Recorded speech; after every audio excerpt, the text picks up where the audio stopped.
Greenland, the largest island in the world.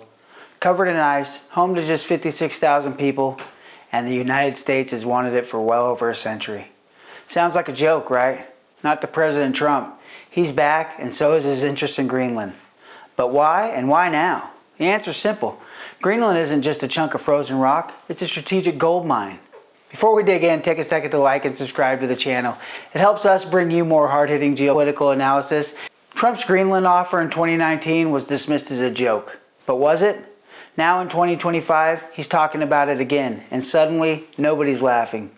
Denmark isn't laughing. China isn't laughing. Even Russia is paying attention. Because controlling Greenland means controlling the Arctic, and that's where the real power struggle begins. So what's America's long game in the Arctic? It's interesting Greenland isn't new. It started back in 1867 when the US bought Alaska from Russia. The logical next step, Greenland. But Denmark held on to it. Fast forward to 1946. Truman offered Denmark $100 million in gold for the island, but Denmark refused. Why? Because even back then Greenland was recognized as a critical strategic asset. During World War II, when Nazis occupied Denmark, the US didn't hesitate. We took temporary control of Greenland to keep it out of enemy hands. We built Thule Air Base, a crucial early warning system for Soviet nuclear threats. And when the Cold War started, Greenland became a front line in America's battle against Soviet expansion. Fast forward to today, and Greenland is even more important than ever. Why? Because the Arctic is becoming the next battleground for global dominance. Let's break it down. First, strategic military location. Greenland is America's northern fortress. It gives the U.S. a commanding position in the Arctic, a region that's now hosting Russian military exercises and Chinese research stations that look a little too much like military outposts. Second, rare earths. Greenland is sitting on one of the richest untapped reserves of rare earth minerals in the world. These are the materials that power everything from smartphones to missile guidance systems. Right now, China controls 90% of the global supply. And if America wants to break free from Chinese dependence, we need Greenland. Third, melting ice, new trade routes. As Arctic ice melts, new shipping lanes are opening up. This means Greenland isn't just a strategic military asset, it's a choke point for global trade. Whoever controls these routes controls the future of shipping, bypassing traditional power centers like the Suez and Panama canals. Trump's play, is it real strategy or just a political stunt? In 2019, Trump's suggestion to buy Greenland was met with laughter.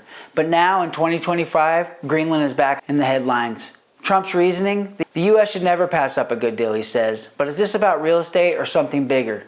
Denmark's reaction? Greenland's government is already moving toward independence, and that means they'll need allies. America is the obvious choice. Greenland's political shift? America is the obvious choice. Greenland's political parties are facing a challenge from each other. Elections are looming. The question of American partnership is more relevant than ever. And while the world laughs at Trump's Greenland idea, China isn't. Beijing has been making quiet investments in Greenland's mining industry and infrastructure. If America hesitates, China could secure its own foothold, just as it's done in Africa. So where does this leave us? America has three choices. Do nothing, let Denmark hold on to Greenland. Let China sneak in through economic deals, or play the long game, strengthening ties with Greenland until it naturally shifts toward the U.S. Trump's move might seem crazy now, but in 10 years, they did call it Seward's folly, so things definitely change, and it could be seen as visionary, because whoever controls Greenland doesn't just control the Arctic, they control the future of energy, trade, and military dominance in the Northern Hemisphere. And in the 21st century, that means controlling the world. Now I want to hear from you. Should the U.S. push for more influence in Greenland?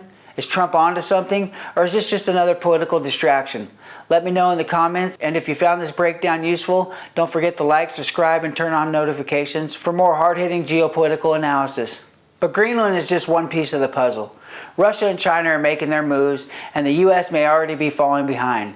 In our next video, we'll break down the secret Arctic arms race and why the next global conflict might start in the ice. This is Frank for America's Geopolitics. See you next time.